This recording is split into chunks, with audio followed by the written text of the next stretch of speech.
Olá, sou o professor Marco Furlan, professor da Faculdade Padre Anchieta, e hoje vamos falar um pouquinho sobre fundamentos da contabilidade.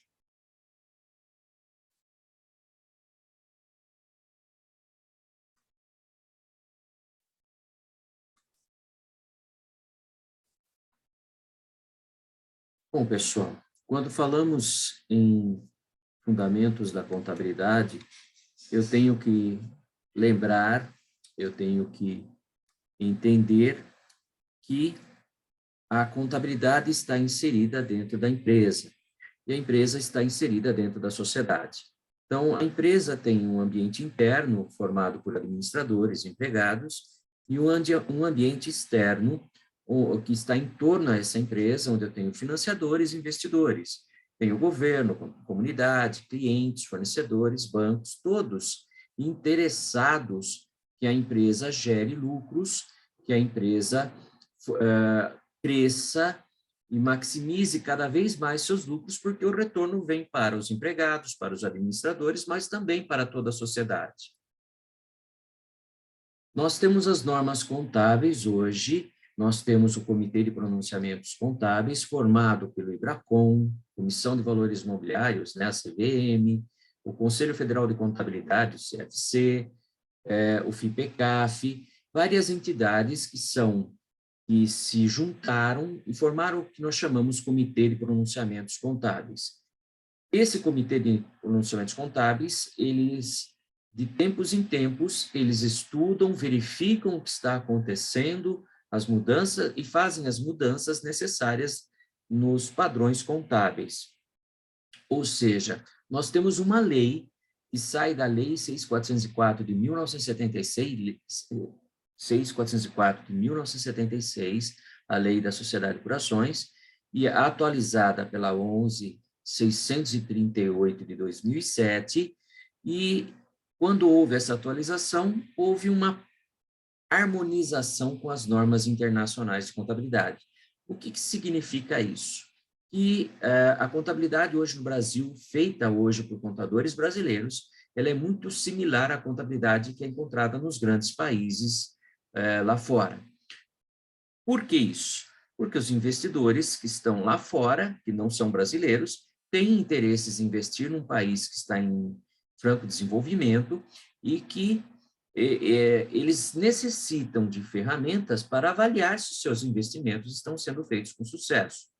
Muitos estudantes de contabilidade, muitos leigos, acreditam que a contabilidade é uma ciência exata.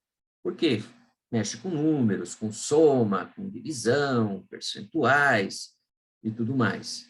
Mas o CPC 00, que mostra a estrutura conceitual básica da contabilidade, como que a contabilidade deve ser desenvolvida, ela já no início do CPC, do pronunciamento, ela traz essa seguinte frase: ciência contábil não é uma ciência exata. Ela faz parte da grande área das ciências sociais aplicadas juntamente com a economia e a administração. O objetivo da contabilidade é cuidar do patrimônio, é estudar o patrimônio das empresas. Para esse objetivo ser cumprido, nós, dentro da contabilidade, formamos os relatórios contábeis financeiros, balanço patrimonial, demonstração do resultado do exercício, demonstração das mutações do patrimônio líquido, demonstração do fluxo de caixa, entre outros relatórios. Esses relatórios fornecem informações contábeis e financeiras tanto para os usuários internos, gestores, empregados da empresa, como para os usuários externos, para fornecedores, para clientes, para o governo. Então, todos aqueles que são interessados em verificar a situação financeira e econômica da empresa, eles vão estudar os relatórios contábeis. Por isso, há uma necessidade de ter normas e padrões para serem feitos esses relatórios contábeis. Normalmente, nós temos uma sequência do processo contábil formada por fatos e atos que acontecem no dia a dia da empresa, ou seja, todo o dia a empresa toma decisão, compra, vende, pratica situações de pagamento e recebimentos e são atos e fatos econômicos e financeiros que, através de um processo contábil, ou seja, da escrituração contábil, transforma-se dados em informações, formatando-se assim os demonstrativos contábeis já citados para vocês. Esses demonstrativos contábeis, por uma outra técnica, uma técnica de análise das demonstrações contábeis, eu consigo transformar os valores encontrados nos diversos relatórios contábeis em indicadores. Indicadores, por exemplo, de capacidade de pagamento, os indicadores de liquidez, os de grau de endividamento, né, quanto que a empresa está devendo, para quem ela está devendo, se é curto ou longo prazo. Eu também tenho indicadores de retorno sobre os investimentos, então, diversos indicadores saem dos demonstrativos contábeis para gerar as informações para a tomada de decisão. Então, existem normas, essas normas elas podem ser divididas em duas grandes normas. As normas profissionais, que estabelecem como eu, contador, devo agir, como eu devo contabilizar, mas também como eu devo agir perante a sociedade, perante o meu cliente, principalmente isso. Então, eu tenho as normas de conduta e de responsabilidade como profissional da área de contabilidade, sou fiscalizado por entidades como o Conselho Federal de Contabilidade e o Conselho Regional de Contabilidade, no caso aqui em São Paulo, CRC São Paulo. Nós temos também que estarmos em permanente aprimoramento, então, constantemente, nós somos convidados a fazer cursos e temos uma pontuação a ser conquistada durante um ano, para que eu comprove que eu esteja estudando, me preparando para exercer a minha profissão. Tenho as normas técnicas. Essas normas técnicas são os procedimentos, os conceitos doutrinários, as regras, os princípios que eu devo seguir na contabilidade para fazer os lançamentos contábeis. Como considerar a entrada de um estoque, como faz a baixa de um cliente, como que eu considero o aporte de um capital de um sócio na empresa, como que eu faço a distribuição de lucros, quais as regras que eu tenho para distribuir esses lucros, distribuir dividendos para os sócios e assim por diante. São regras, são normas técnicas da nossa profissão. Estão, inclusive, na Lei das SAs, Lei 6.404 de 1976, atualizada pela 11.638 de 2007. O primeiro demonstrativo que hoje apresento é o balanço patrimonial, onde nós temos as aplicações de recursos, o ativo do lado esquerdo, onde esses recursos são controlados pela empresa, dos quais se espera que benefícios econômicos futuros resultem para a entidade. E benefícios, maximização dos lucros e transformar esses recursos esses benefícios em bens e direitos, o crescer o meu patrimônio. Do outro lado, do lado direito, eu tenho as fontes de recurso divididas por passivos, que são as obrigações com terceiros, e o patrimônio líquido, que são os capitais, o dinheiro investido pelos sócios. O balanço patrimonial, além do ativo e passivo, dentro desses dois grandes grupos, eles têm subdivisões. Temos o ativo circulante, que são bens e direitos, o próprio dinheiro que a empresa possui, ou bens e direitos que se converterão em dinheiro, tem uma liquidez rápida, ou seja, de curto prazo. Eu tenho o ativo não circulante, bens e direitos, que tem uma conversão, uma liquidez a longo prazo, demora um pouco mais para se converter em dinheiro, acima de 365 dias, e tem os bens e direitos que são não vendáveis, por exemplo, máquinas, equipamentos, terrenos, marcas, patentes.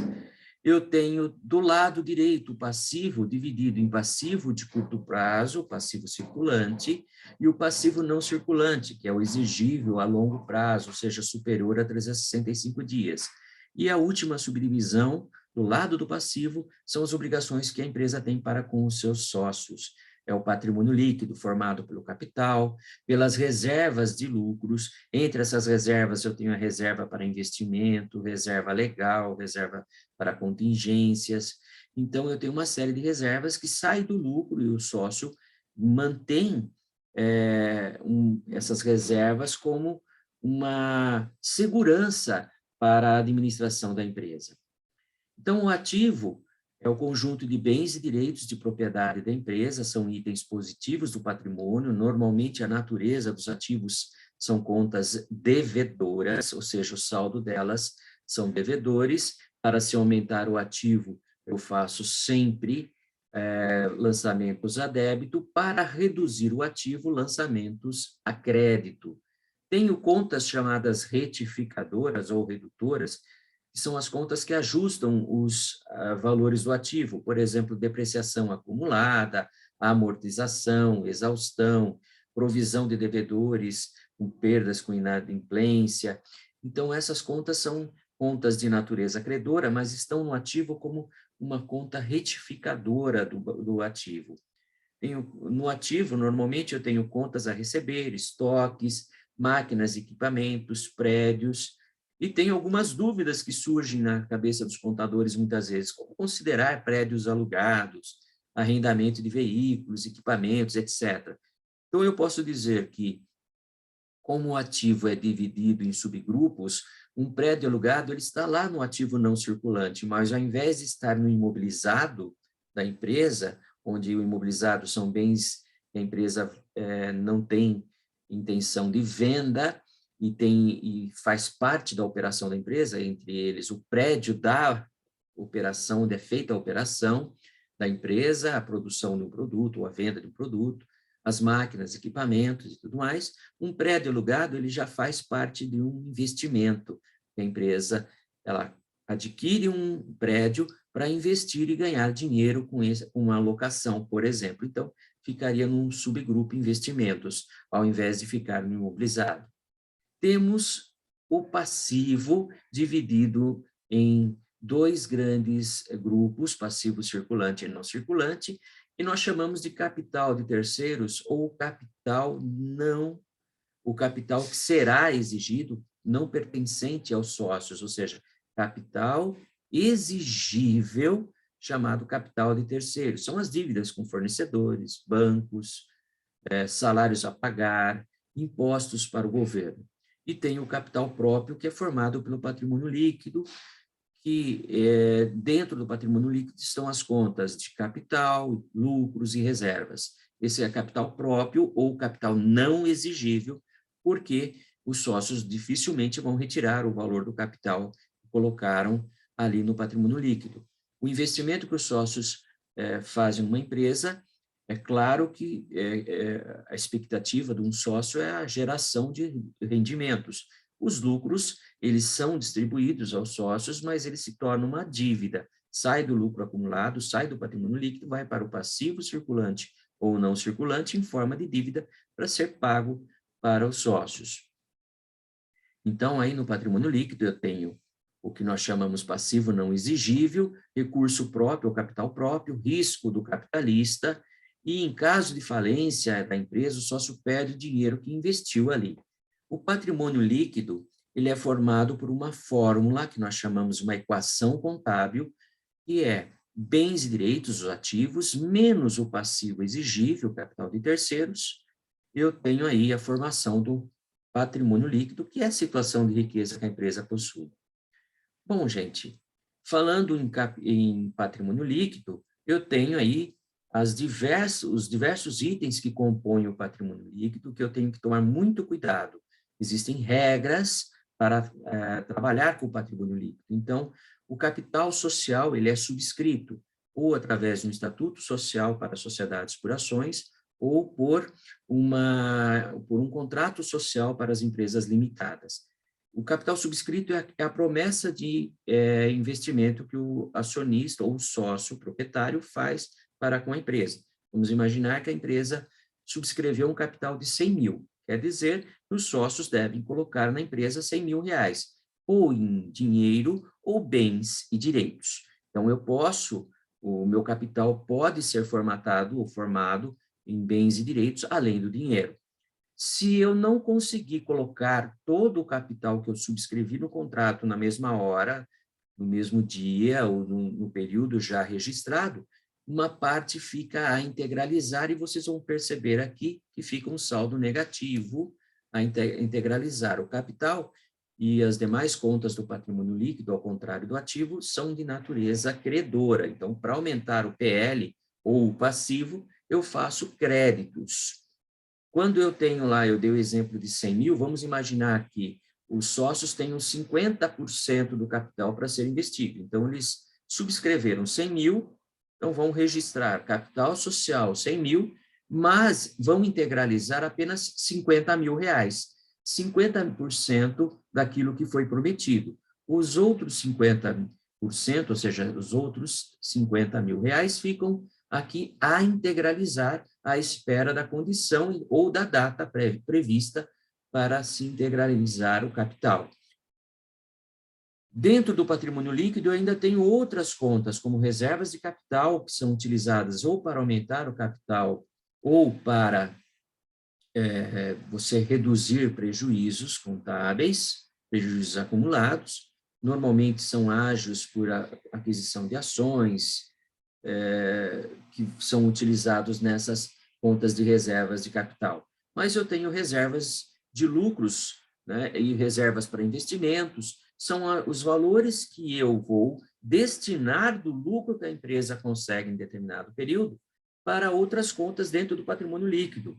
Então, eu tenho lucros acumulados e dessa conta eu encontro, vou distribuir para outras reservas, reserva legal, estatutária, reservas para investimento, reservas para contingência. Bom, gente, o balanço patrimonial fica com essa subdivisão do lado esquerdo, bens e direitos, do lado direito, as obrigações e o patrimônio líquido, como eu falei. E veja, a fotografia da empresa é que o passivo, o lado esquerdo, que é o ativo, ele é subsidiado pelo recurso, pela origem de recursos que são formados pelo lado direito, que é o passivo. Então, vejam que deve haver um equilíbrio patrimonial, por isso que bens e direitos menos obrigações formam o conjunto de recursos pertencente aos sócios, o PL. Então, o balanço, ele sempre deverá bater. O ativo com o passivo deverão chegar no mesmo valor. Bom, para que nós tenhamos uma ideia desse timing das contas, o curto prazo, normalmente, ele é de 12 meses. Então, nós temos aqui, nesse período de 12 meses, o que nós chamamos circulante, tanto ativo como passivos circulantes. Ao longo prazo, nós temos o realizável a longo prazo ou as dívidas, o exigível a longo prazo, então superior a 12 meses. Quando nós falamos acima de 12 meses, aqueles itens que compõem a estrutura física da empresa ou a estrutura organizacional da empresa, nós estamos falando de um prazo superior a mais de 12 meses, ou seja, eu não tenho a intenção de venda, eu estou falando do ativo, que nós chamamos de permanente, entre eles o imobilizado, investimento e intangível, e o patrimônio líquido, porque os sócios não vão diminuir ou reduzir o investimento que eles fizeram. Normalmente, eles aumentam o investimento se a empresa assim tiver sucesso. Temos o segundo demonstrativo de resultado, que é a demonstração dedutiva chamada DRE, demonstração de resultado de exercício, que é um resumo ordenado de receitas e despesas da empresa em determinado período, normalmente 12 meses. É apresentada em forma dedutiva e vertical, então eu tenho as receitas, menos as despesas, e o resultado final dessa demonstração é o resultado, lucro ou prejuízo. Ela tem, então, um sentido vertical dedutivo. Eu começo das receitas, que vão me dar ganhos, e vou tirar as despesas que vão reduzir os ganhos que a minha empresa obtém. A DRE, ela é interessante porque ela tem o objetivo de apurar a variação da riqueza da empresa ao longo do tempo. Então, da demonstração de resultado de exercício, eu vou extrair o lucro ou prejuízo de um determinado período. E aqui eu tenho que levar em consideração que esse determinado período normalmente inicia-se em 1º de janeiro e encerra-se em 31 de dezembro, leva-se em consideração o princípio, o regime da competência. Não importa o recebimento da receita ou o pagamento das despesas, importa quando a receita aconteceu. Então, se eu emiti um faturamento, entreguei a mercadoria, enviei a mercadoria para o cliente, eu passei o domínio daquilo que era meu estoque para o cliente através das vendas, eu tenho que registrar nesse momento as vendas, independente se ele me pagou ou não, independente sequer se ele irá me pagar, porque o único que sabe se vai pagar a conta é o cliente. A mesma coisa com as minhas compras e despesas. Eu tenho a despesa do mês de maio, mesmo que eu receba a fatura para ser paga em junho, se essa é uma despesa referente ao período de maio, eu devo registrar no mês de maio. Então, o princípio da competência, o regime da competência, leva em consideração quando o fato efetivamente ocorreu, e não o recebimento ou o pagamento.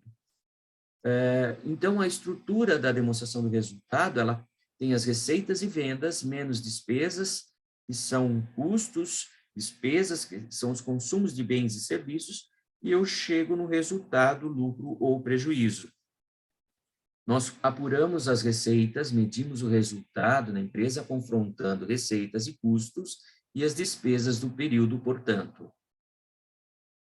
Normalmente, vocês vão entender que toda a DRE, como ela é feita de 1º de janeiro a 31 de dezembro, normalmente, nada me impede que eu faça isso durante o ano, mensalmente, trimestralmente, semestralmente, isso não é impeditivo nenhum na lei, mas normalmente as empresas fecham um período de 12 meses da DRE, ela gera o resultado, esse resultado, ele é transferido para o patrimônio líquido porque pertence aos sócios. Então, o lucro ou o prejuízo pertence aos sócios.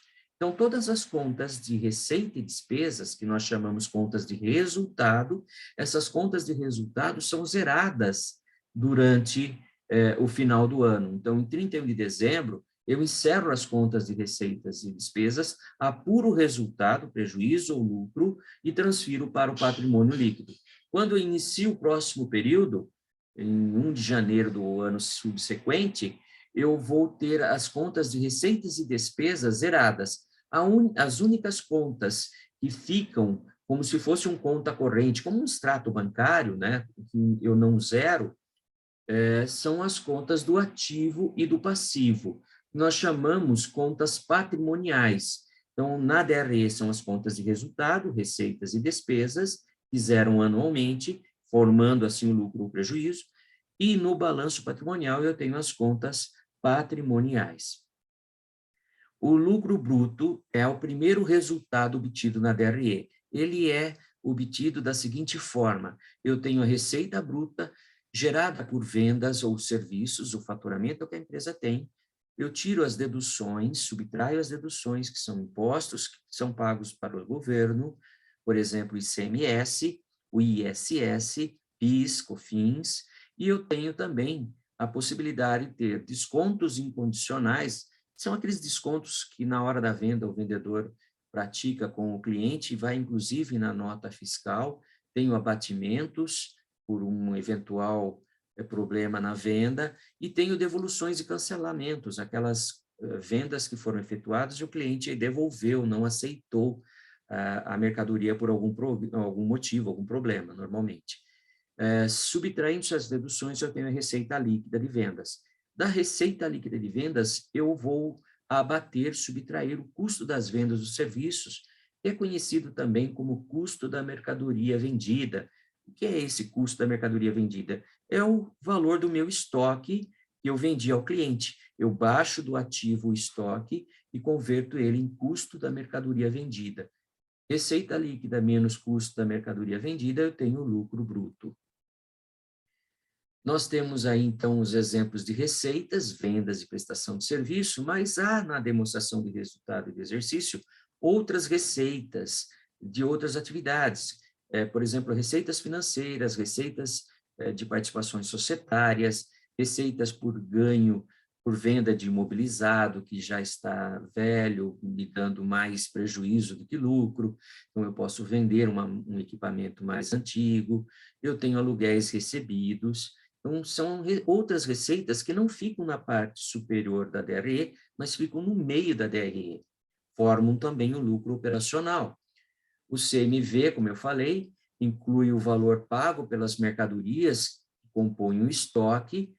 Quando é uma indústria, esse custo da mercadoria vendida, o valor do estoque, são os gastos para produzir o produto que eu vou vender. Então, quando você vende uma mercadoria, você baixa do estoque essa mercadoria e converte em custo da mercadoria vendida, e tem uma natureza semelhante à despesa.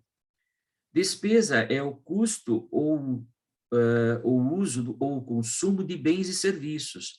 Então, eu costumo fazer a seguinte comparação. Se a formação do meu custo da mercadoria vendida é o meu estoque, e lá eu tenho gastos com a produção, as despesas são outros gastos necessários para a venda. Por exemplo, salários de vendedores, pagamento de energia elétrica do prédio administrativo, salário do pessoal administrativo.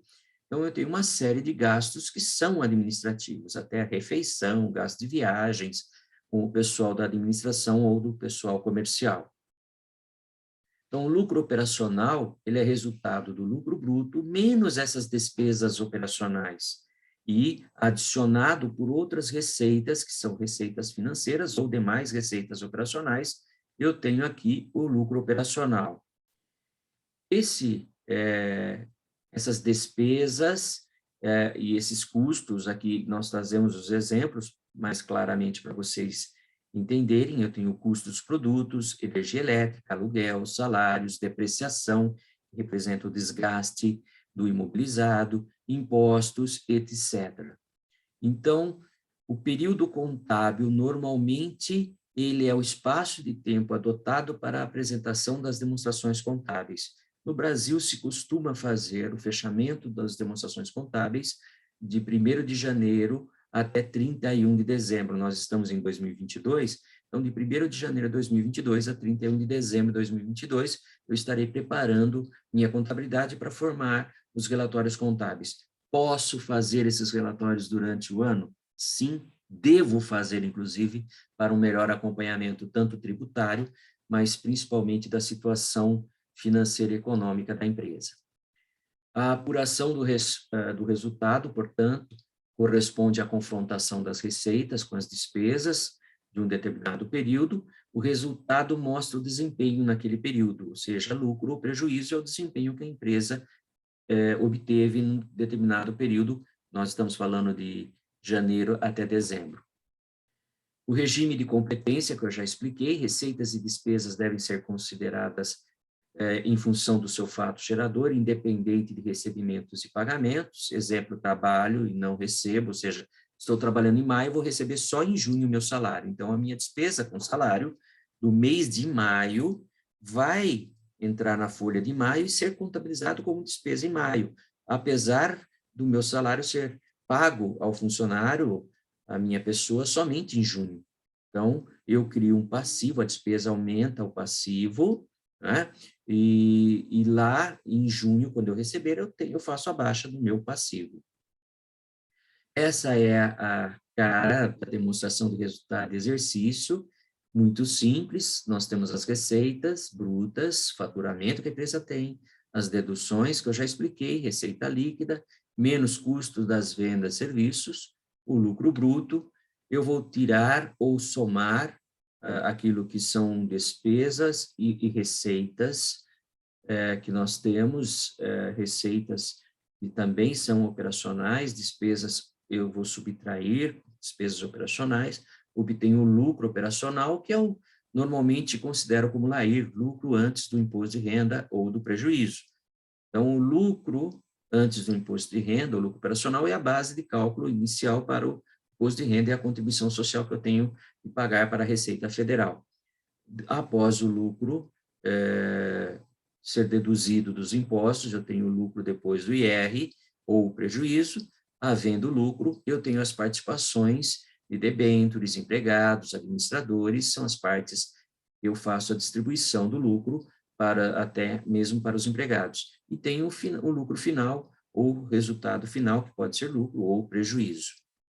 Bom, gente, Então, nós vimos aqui que o balanço é dividido entre ativo circulante, ativo não circulante, passivo circulante, passivo não circulante e patrimônio líquido. O passivo ele é o capital exigível, o patrimônio líquido é não exigível, o ativo, bens e direitos.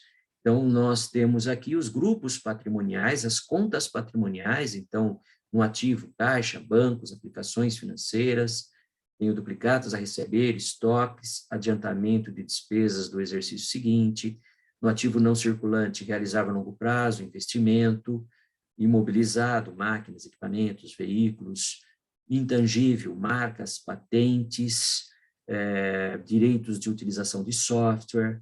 Do lado direito, nós temos o passivo circulante e não circulante, que nós já citamos, empréstimos, financiamentos, duplicatas descontadas, dividendos, fornecedores, salários a pagar, impostos, adiantamento de clientes. Então, se o cliente me paga antecipado, sem receber o meu produto, eu tenho uma dívida para com o cliente. O passivo não circulante, que são as dívidas a longo prazo, e o patrimônio líquido, o capital social e as reservas de lucro. Bom, vamos ver aqui, para ficar mais fácil o entendimento e aquilo que vocês devem fazer com relação às suas atividades práticas e reflexivas no ensino à distância pelo Unianchieta. Então, a proposta é mostrar para vocês uma forma de escrituração. Primeiro, eu tenho que lembrar o que é escrituração. A escrituração é o processo de transformar os dados, os atos e fatos administrativos e econômicos em informações contábeis, em demonstrativos contábeis. Nós usamos normalmente para ensinar contabilidade o que nós chamamos a representação gráfica em forma de T, né, que é o tradicional razonete, onde eu faço os lançamentos contábeis para que o aluno entenda o que é débito e crédito. Então, do lado esquerdo, eu faço o débito, do lado direito, os créditos. No balanço patrimonial, ele tem muita semelhança com esse razonete, porque o ativo é de natureza, são contas normalmente de natureza devedoras, e o passivo são normalmente de contas de natureza credora. Então, aqui eu tenho um exemplo muito similar à atividade prática número 1, que vocês de Fundamentos de Contabilidade têm aí para fazer. Eu tenho um grupo de contas em 2 períodos, 31/12 de X8 e 31/12 de X9, apenas para exemplo.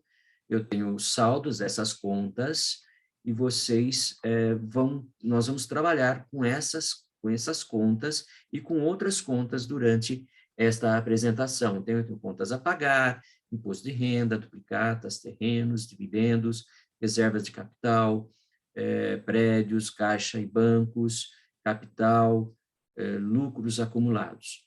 A reserva de capital, eu vou pedir desculpa para vocês, mas nós vamos chamar de reservas para investimentos, ok? Até vou mudar aqui neste momento para que não tenhamos confusão com relação a isso, porque o exercício que vocês têm está solicitando essa reserva, então vamos mudar para reservas de investimentos.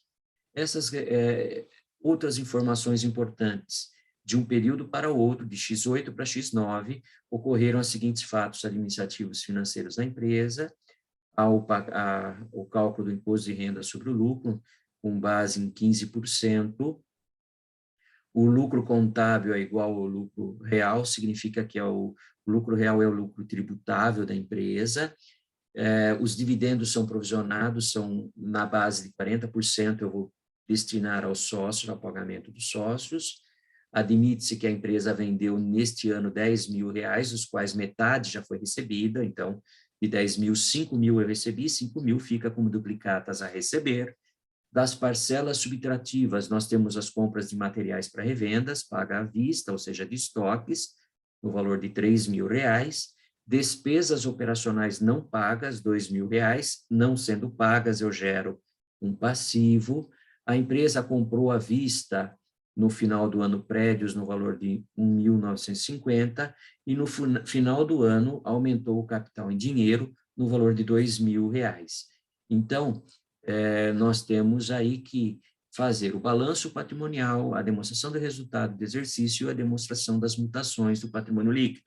Primeiro passo é separar o que é conta patrimonial das contas de resultado, que eu já expliquei para vocês hoje.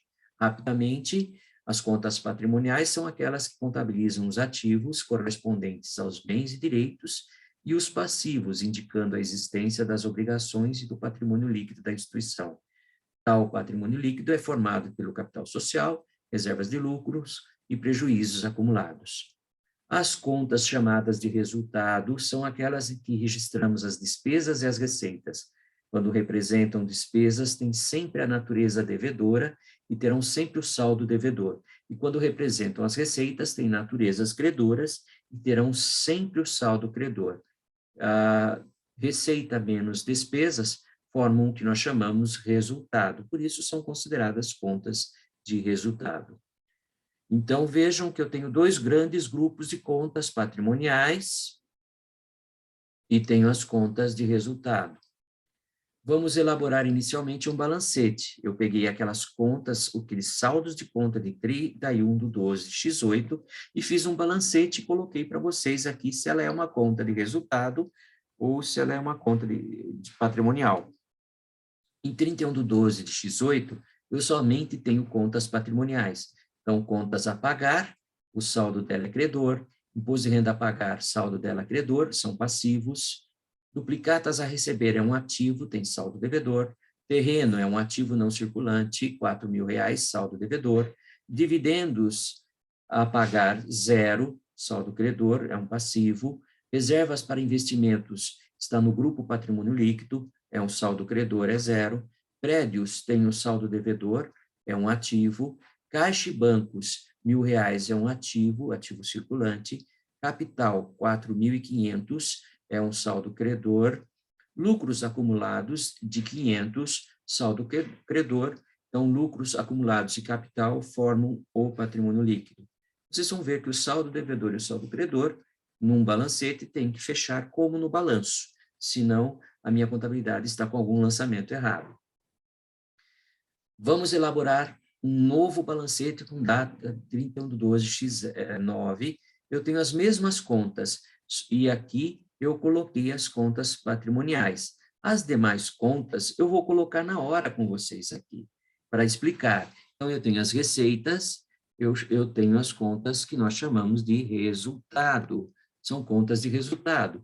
Custo da mercadoria vendida, R$ 3.000, também uma conta de resultado. Despesas operacionais, uma outra conta de resultado. Então, surge essas contas chamadas de resultado no meu balancete e alguns saldos mudaram aqui em razão dos movimentos que tivemos de um ano para o outro, compras, vendas. Então, você vai perceber que os saldos das contas mudaram. Percebam que ainda não entraram as contas de lucros, dividendos e reservas de lucros, que são lançadas somente após a apuração do resultado do exercício através da DRE. Então, o próximo passo é a DRE. No exercício, em 31, nós vamos fazer a DRE somente do exercício atual, 31/12/X9, o mais recente, onde nós lá tivemos a informação que houve uma venda de R$ 10.000.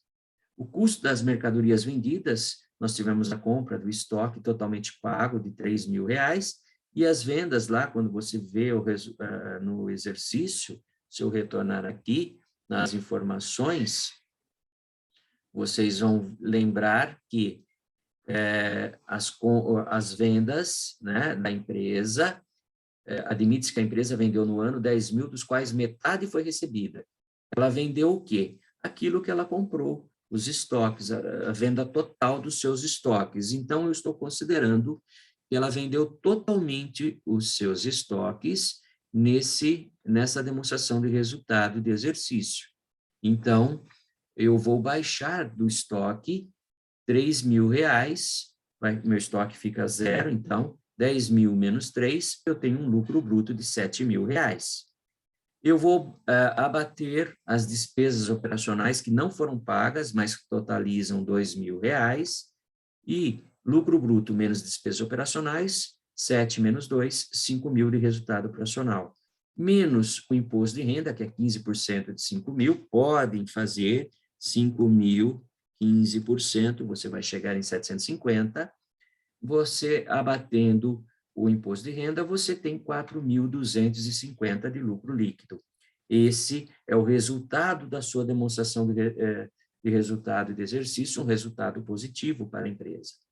Eu posso fazer a mutação do patrimônio líquido para que vocês entendam um pouquinho. Então, se vocês lembraram do balanço em 31/12 de X8, esses slides eu vou pedir para a tutora deixar disponíveis para vocês, vocês vão encontrar esse capital social de 4.500 e um lucro acumulado de 500, formando R$ 5.000 de patrimônio líquido. Eu tenho um resultado do exercício de 4.250, aquele que nós apuramos aqui na DRE, e eu vou aqui ter esse resultado acrescentado à coluna. Então, cada coluna representa uma conta do patrimônio líquido. Então, eu vou registrar as mutações, ou seja, as modificações no patrimônio líquido. Então, a primeira mutação é o resultado de 4.250 que obtivemos na DRE. Distribuição de lucros. Veja aqui, eu não altero o capital social nem as reservas de investimento. Eu vou tirar do lucro 1.700 e vai sair do meu patrimônio 1.700, porque eu vou distribuir 40%, né, 4.250, 40%, que está lá no exercício, ou seja, 1.700, eu vou distribuir para os sócios. Então, sai do PL, vai para o passivo circulante, como uma dívida para com os sócios. Eu vou fazer a transferência para reservas, parte do meu lucro vai para reservas, eu posso ter outros tipos de reserva, como eu já citei, mas neste exercício, neste exemplo, eu estou transferindo para reservas para investimentos, para investir em outros equipamentos, máquinas, investir, enfim, para a empresa. Então, eu tiro da conta lucros acumulados e vou para uma conta de reservas para investimentos, que também faz parte do patrimônio líquido. Então, veja que não há mudança no valor do patrimônio líquido, mas simplesmente eu transferi de uma conta para outra. O aumento de capital em dinheiro, R$ 2.000, que é o último item do nosso exemplo, como foi em dinheiro, ele entra no caixa e automaticamente eu vou aumentar o meu capital social. Então, meu capital social fecha em 6.500, a minha conta reserva para investimentos no PL fica com saldo de 127, os meus lucros acumulados ficam ainda com saldo de 2.923, e o meu PL fica 9.550. Se você somar e subtrair os valores aqui da coluna, ou somar e subtrair aquilo que está aqui também na horizontal, você vai chegar no mesmo valor, 9.550. Este é o valor do meu PL. De posse da DRE, da DMPL, eu posso, então, fechar o meu balanço patrimonial. Meu balanço patrimonial, ele, com esses lançamentos, ele se converte daquilo que eu tinha em 31/12 de X8 para uma posição nova, atual, em 31/12 de X9, com caixa no valor de 3.050, duplicatas a receber, 50% daquilo que eu não recebi, 5.000, terrenos que eu tinha 4.000, não houve mudança, mas houve a compra de um prédio no valor de 1.950, aumentando o meu imobilizado, eu fecho o ativo com 14.000. No contas a pagar, eu tenho aqueles 2.000 de despesas não pagas, tenho o imposto de renda a pagar, 750, que nós apuramos na DRE, tenho os dividendos a pagar, olha, até deixei em negrito aqui para vocês, 1.700, formando assim o passivo circulante. Não temos dívidas a longo prazo, neste exemplo, vou para o patrimônio líquido, onde eu tenho capital, vejam que o capital começou com esse saldo, 4.500 mais lucros acumulados de 500, patrimônio líquido de 5.000, e ele tem as modificações, onde eu tenho um aumento de capital que vai para 6.500, a criação da conta reservas para investimento e a conta lucros acumulados no valor de 2.923. Então, vejam que o balanço vai ter o mesmo valor ativo e passivo, e vejam que aqui no patrimônio líquido, 9.550 é exatamente o valor que eu apurei na demonstração das mutações do patrimônio líquido. Então, este exemplo é dado para vocês entenderem que em todos os lançamentos contábeis, tudo aquilo que eu faço na contabilidade irá modificar e vai estar registrado nos meus demonstrativos contábeis. A atividade prática que vocês têm pede exatamente a mesma coisa, 2 períodos. O conteudista, que não fui eu, ele também, eu procurei no máximo buscar as informações que ele trouxe para vocês no exercício, para que vocês conseguissem fazer essa atividade prática. Ele está dando várias contas já aqui, com as contas despesas e receitas, né, empréstimos, inclusive a longo prazo, então vocês vão ter o exigível a longo prazo, o passivo não circulante, e o aumento de capital em dinheiro, R$30.000. E vocês deverão exatamente fazer aquilo que eu acabei de mostrar para vocês, fazer a demonstração de resultado do exercício, a demonstração das mutações do patrimônio líquido e o balanço patrimonial. Você fazendo esses 3 relatórios, você vai ter condições de responder todas as questões que foram no enunciado do exercício, colocadas pelo professor conteudista deste exercício. As referências desta aula são livros que nós temos na biblioteca da instituição, são livros de autores de renome, Eudícibus, Osni Ribeiro, professor Dante Matarazzo.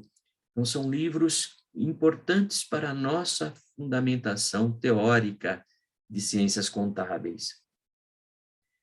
Bom, o que eu espero é que este vídeo, eu fui bem rápido para não tomar muito tempo de vocês, mas o meu canal do YouTube fica à disposição de vocês, para que vocês entrem em contato com o professor, tirem suas dúvidas também pelo canal do YouTube.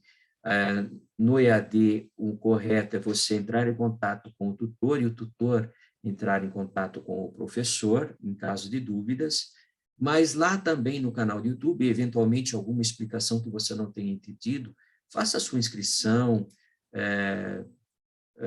aperte lá o sininho, eu não sei bem como funciona isso, mas faça a sua inscrição e faça os seus questionamentos, até para que a gente possa melhorar a apresentação para vocês.